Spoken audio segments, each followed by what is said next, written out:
4 മണി പലഹാരം ഗോതമ്പ് കൊണ്ട് ഉണ്ടാക്കിയതാണ്.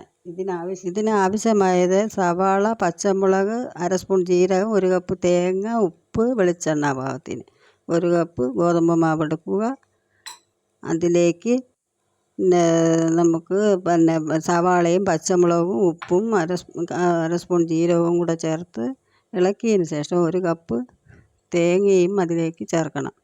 ചേർത്ത് ഒന്നിളക്കുക. ഇളക്കിയിട്ട് അതിലേക്ക് നമുക്ക്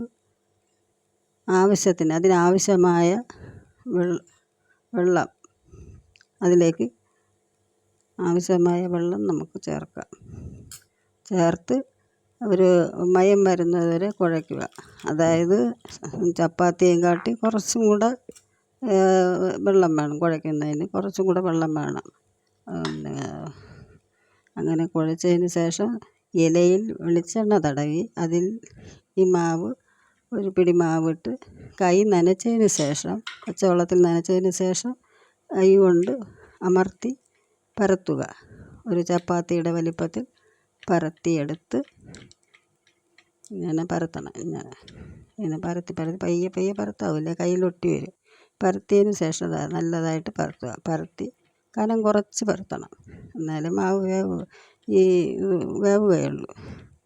പിന്നെ മയത്തിന് പരത്തിയതിന് ശേഷം പാൻ ചൂടാക്കാൻ വയ്ക്കുക. അതിലേക്ക് കുറച്ച് വെളിച്ചെണ്ണ ഒഴിച്ച്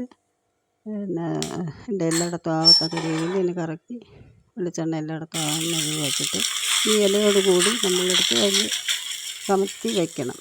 1 സെക്കൻഡ് കഴിഞ്ഞതിന് ശേഷം ഇല എടുക്കാവൂ, അല്ലെങ്കിൽ മാവ് ഇലയിൽ കൂടെ ഒട്ടി വരും. ഇങ്ങനെ എടുക്കണം. എടുത്ത് കഴിഞ്ഞതിന് ശേഷം അത് മൂക്കണം. അതായത് നല്ല മൊരിയണം, അതായത് വേവണം.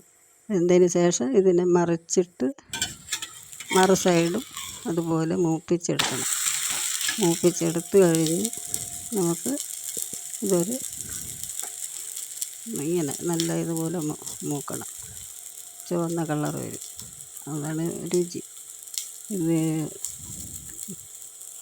ഇതിനെ എടുത്ത് 2 സൈഡ് മൂത്ത് കഴിഞ്ഞു. 2 സൈഡ് മൂത്ത് നല്ല മൊരിഞ്ഞിട്ടുണ്ട്.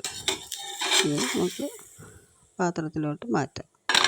ഇതിൽ സാമ്പാറോ മുളക് കറിയോ കൂട്ടി നമുക്ക് കഴിക്കാം.